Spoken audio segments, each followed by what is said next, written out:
Cheers people! In the welcome video, I was jokingly comparing my beer hobby to an addiction. And as you know, addiction doesn't start immediately. Really, ask any doctor. In this video, I want to tell the story of the 3 beers who brought me to the place I am today. If you like, the gateway beers to my little addiction. Each one of them I met in different places, so I'm going to tell my story in a chronological order.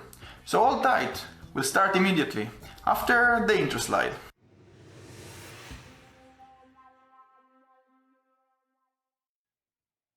I haven't met yet a person who had a crazy beer style, such as Imperial Stout or Double IPA, as his first one.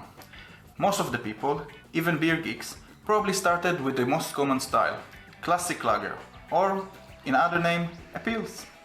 Mine was in a family barbecue, given to me by my uncle, and once I tried it, I thought to myself, that's awful bitter. The truth, is that most beers, like many other beverages, are acquired taste, and also not for everybody. But unlike most of the beverages, beer have a huge amount of varieties. I can guarantee you, there is no such thing as someone who doesn't like beer. It's just someone who didn't try the right one yet. And I never hated beers, but my right ones are those who made me from a person of nice beer to the one with an anime character expression on his face once entering a bar full of taps I never tried before. First of the 3 is maybe the most classic beer you can think of, Pilsner Urquell, or just Pilsner, the queen of Czech beers and also the queen of all modern beer industry. A bit of history, and I will make it short, because this beer story deserves its own video. Pilsner, which brewed first in 1842, made so much impact that today if you go to a bar and order a beer, there is 95% chance it will be in the style they introduced to the world. Like most foreigners who moved to the Czech Republic, I tried this one long before I arrived here. But the wow effect, that came only once I first entered a proper Czech bar. I love how diverse the crowd is in those bars, and everyone, no matter age or gender, holding a glass of half a liter in their hand and a smile on their face. And that's when you enter around 5 PM on a workday. I just like these small cans. I can't explain why.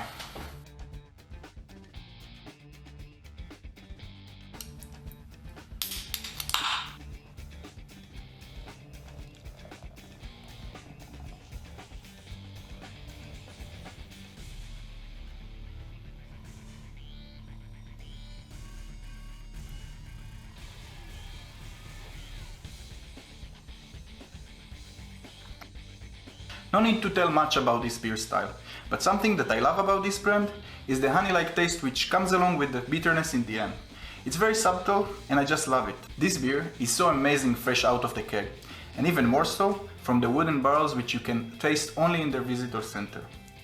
But even from a can I brought from the supermarket, it's so great. Amazing that the ones who created the genre are still making one of the best lagers, for sure between mass production ones.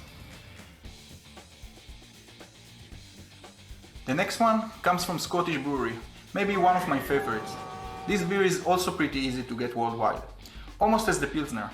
For years, I rejected any kinds of style beside light lagers and English simple ales. It's not that I didn't try, just most of the time I was presented with Belgian style beers, which are more on the sweet side, and frankly, I wasn't ready for them at the time. But American style IPAs are nothing like those strong Belgians. They are clear and strong in bitterness, and on top of that, full of citrus aroma.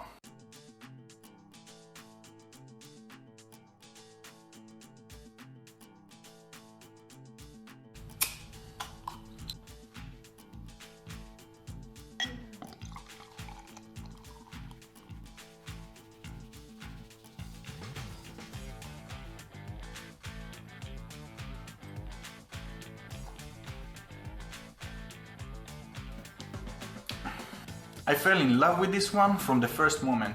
It's super easy to drink and at the same time so rewarding. Complex, but not as much as to stop you from ordering the next one. I really like the brewery marketing and communication with the customers. They have bars all over the world with just the right atmosphere. And one of their main goals is to spread the same thing they did to me. Open the door to drinkers for more and more awesome beer styles. This one is a bit of a different story. It didn't open me to new things, and even from this specific style, it wasn't my first one. But it made me realize how good the local craft scene is and how important it's to keep and support it. This is a New England IPA, which despite the IPA in the name, it is a totally different style in the feel, taste and how it's been made.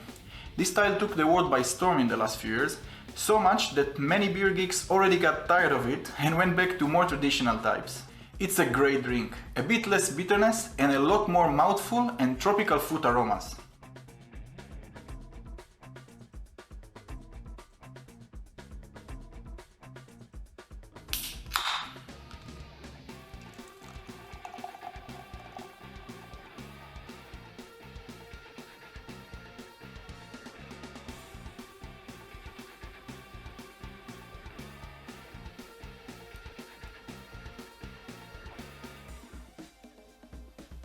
Surprisingly, this easy drink is such a hard beer to brew, and lots of skillful brewmasters have failed to make a good, steady product.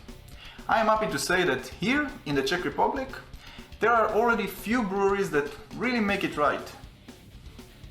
This Juicy Lucy made me start exploring the local craft scene, and I'm so happy for that. There is nothing like freshness with hoppy beers. If your local industry is good or less, it's important to support it as much as you can, especially on these COVID days.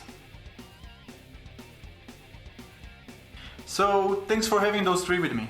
Please comment below for any mistake I made on this video, and of course join me for the next ones. Don't forget, like and subscribe, it doesn't cost a thing and it means a lot.